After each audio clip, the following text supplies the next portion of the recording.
الحديث الحادي عشر من الأربعين النووية le 11e hadith des 40 hadiths de l'imam al-Nawawi عن أبي محمد الحسن بن علي بن أبي طالب سبط رسول الله صلى الله عليه وسلم وريحانته رضي الله عنهما قال حفظت من رسول الله صلى الله عليه وسلم دع ما يريبك إلى ما لا يريبك رواه الترمذي والنسائي وقال الترمذي حديث حسن صحيح.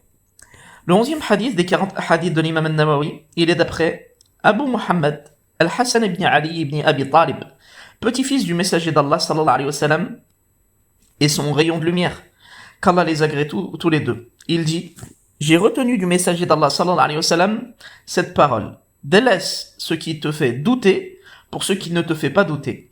Et ce hadith, il a été rapporté par Tirmidhi et An-Nasa'i.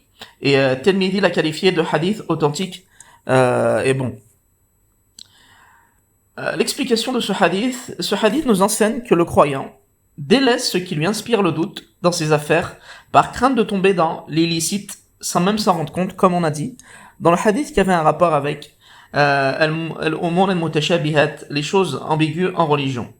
Donc, le musulman doit plutôt se tourner vers ce dont il est certain dans sa religion, en étant convaincu que cela ne comporte aucune ambiguïté en religion ni aucun doute. Il demeure ainsi avec un cœur apaisé, une âme sereine, recherchant ce qui est pleinement licite et s'éloignant de l'illicite, des choses douteuses, et de tout ce qui suscite l'hésitation dans l'âme.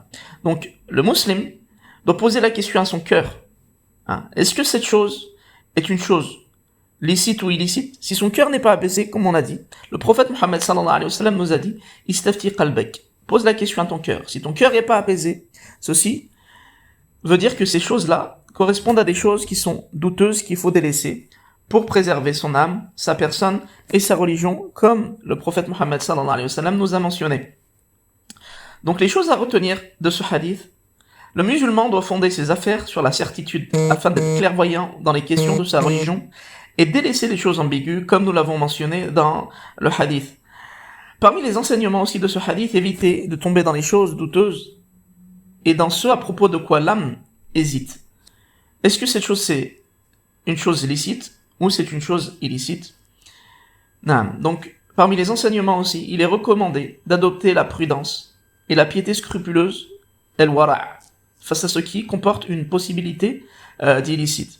Comme on a dit, Cheikh Ibn Baz, il nous dit que les choses ambiguës sont un pont qui va mener la personne aux choses illicites, d'où l'importance de les laisser.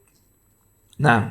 Ce hadith constitue une base dans le fait de laisser toutes les choses ambiguës et douteuses, qu'elles concernent les actes, les paroles, la nourriture ou les boissons, ou toute chose de notre vie.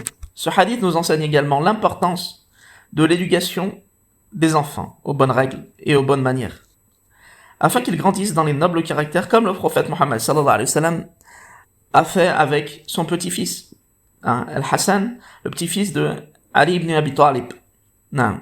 Donc, les parents sont les miroirs de leurs enfants.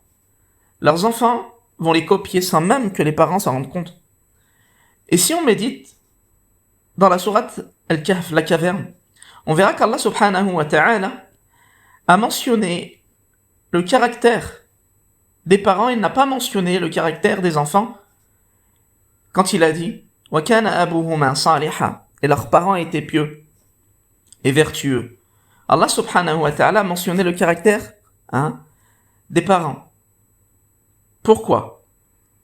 Car la guidée et la piété des enfants étaient dues au caractère des parents. C'est pour ça que quand ils ont grandi, alhamdulillah, ils ont été guidés par Allah subhanahu wa ta'ala.